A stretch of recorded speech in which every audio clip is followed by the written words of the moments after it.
बोले शंकर भगवान की जय। 16वां अध्याय शीतला सप्तमी व्रत का वर्णन एवं व्रत कथा। ईश्वर बोले, हे सनत कुमार, अब मैं शीतला सप्तमी व्रत को कहूँगा। श्रावण मास में शुक्ल पक्ष की सप्तमी तिथि को यह व्रत करना चाहिए। सर्वप्रथम भीत पर एक वापी का आकार बनाकर अशरीरी संज्ञक दिव्य रूप वाले 7 जल देवताओं, 2 बालकों से युक्त पुरुष, त्रयसंज्ञक नारी, 1 घोड़ा, 1 वृषभ तथा नरवान सहित 1 पालकी भी उस पर लिखें। उसके बाद 16 उपचारों से 7 जल देवताओं की पूजा होनी चाहिए। इस व्रत के साधन में ककड़ी और दधी ओदन का नैवेद्य अर्पित करना चाहिए। तत्पश्चात नैवेद्य के पदार्थों में से ब्राह्मण को वायन देना चाहिए। इस प्रकार 7 वर्ष तक इस व्रत को करने के अनंतर उद्यापन करना चाहिए। इस व्रत में प्रत्येक वर्ष 7 सुवासिनियों को भोजन करना चाहिए। वह जल देवताओं की प्रतिमाएं एक स्वर्ण पात्र में रखकर बालकों के सहित 1 दिन पहले सायंकाल से भक्तिपूर्वक उनकी पूजा करनी चाहिए। प्रातःकाल पहले गृह होम करके देवताओं के निमित्त चरु से होम करना चाहिए। जिसने पहले इस व्रत को किया और उसे जो फल प्राप्त हुआ उसे आप सुने। सौराष्ट्र देश में शोभन नामक एक नगर था। उससे सभी धर्मों के प्रति निष्ठा रखने वाला एक धनिक साहूकार रहता था। उसने जल रहित एक निर्जन वन में अत्यधिक धन व्यय करके शुभ तथा मनोहर सीढ़ियों से युक्त पशुओं की जल पीने हेतु सरलता से उतरते चढ़ने योग्य दृढ़ पत्थरों से बंधी हुई तथा दीर्घकाल तक स्थिर रहने वाली एक बावली खुदवाई। उसने उसके बाहर चारों ओर थके राहियों के विश्राम के लिए अनेक प्रकार के वृक्षों से शोभायमान एक बाग लगवाया था, किंतु वह बावली सूखी रह गई और वहाँ एक बूंद भी जल नहीं प्राप्त हुआ। मेरा प्रयास व्यर्थ हो गया और मैंने व्यर्थ में अपना धन व्यय किया। इस चिंता में पड़ा हुआ वह धनद नामक धनिक वहीं पर रात में सो गया। तब उसमें स्वप्न में आकर जल देवताओं ने उससे कहा कि हे धनद, जल के आने का उपाय सुनो। यदि तुम हम लोगों के लिए आदरपूर्वक अपने पुत्र की बलि दोगे तो उसी समय तुम्हारी यह बावली जल से भर जाएगी। यह स्वप्न देख करके घर आकर धनिक ने अपने पुत्र को बताया। द्रविड़ नामक उसका वह पुत्र भी धर्मपरायण था। वह कहने लगा, सुनिए, आप मुझे जैसे पुत्र के पिता हैं, यह धर्म का कार्य, इससे आपको विचार ही क्या करना चाहिए। यह धर्म ही स्थिर रहने वाला है और पुत्र आदि तो नश्वर है। अमृत अल्प मूल्य से महान वस्तु प्राप्त हो रही है, अतः यह क्रम खरीदारी अति दुर्लभ है। इसमें लाभ ही लाभ है।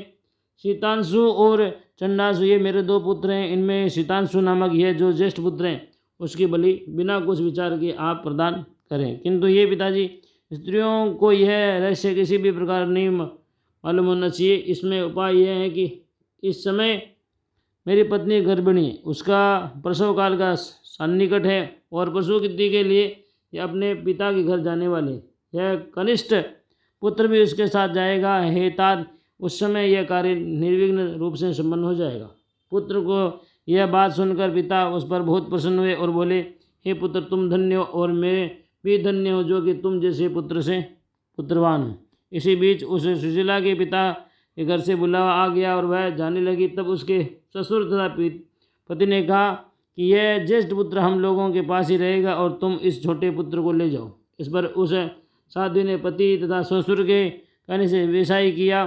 तत्पश्चात उसके चले जाने पर उस पुत्र ने उस बालक के शरीर में तेल का लेप करके भली भांति स्नान कराकर सुंदर वस्तुतः आभूषणों से अलंकृत करके पूर्वाषाढ़ा और सतभिषा नक्षत्र में उसे प्रसन्नतापूर्वक बावली के तट पर खड़ा किया और कहा कि बावली के जल देवता इस बालक के बलिदान से प्रसन्न हो।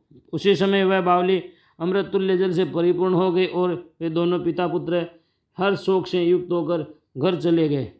उस सुशीला ने अपने पिता के घर में तीसरा पुत्र उत्पन्न किया और 3 महीने के बाद अपने घर जाने के लिए निकल पड़ी। मार्ग में आते समय वह बावली के पास पहुंची और उस बावली के जल से भरा हुआ देखा।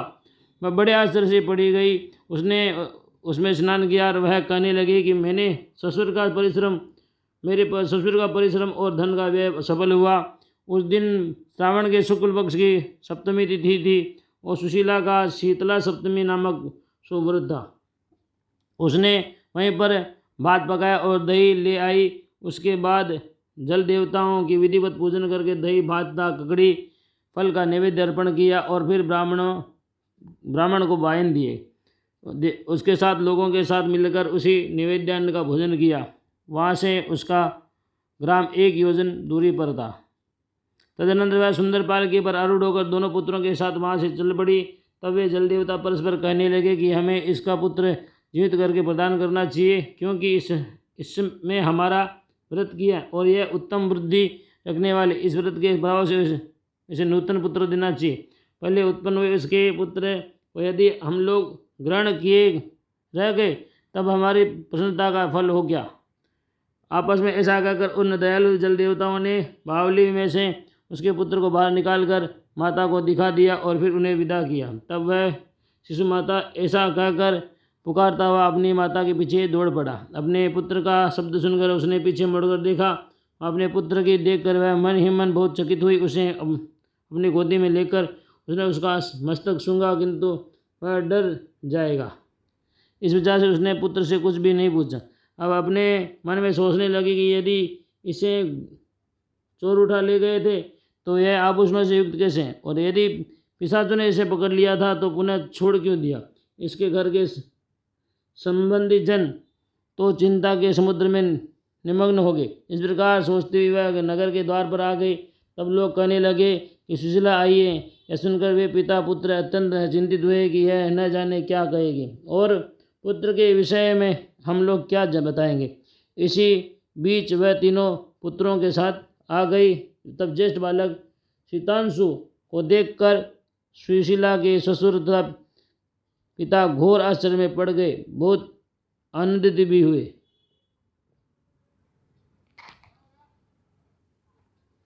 वे बोले, हे सुचिस्मिते, तुमने कौन सा पुण्य कार्य अथवा व्रत किया था। हे भामिनी, तुम पतिव्रता हो, धन्य हो और पुण्यवती हो। इस शिशु के मृत हुए दो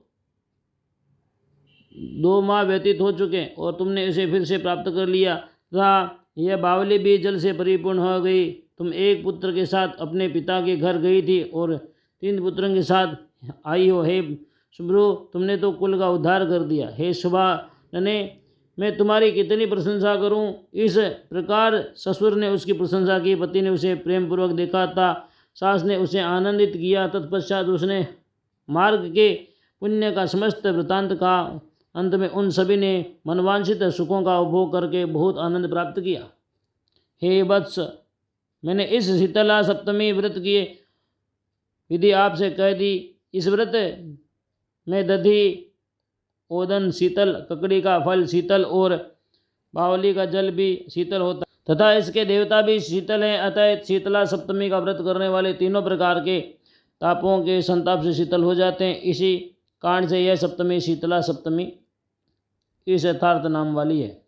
इस प्रकार श्री स्कंद पुराण के अंतर्गत ईश्वर सनत कुमार संवाद में श्रवण मास महात्म्य में शीतला सप्तमी व्रत कथन नामक 16वां अध्याय पूरा हुआ। बोले शंकर भगवान की जय।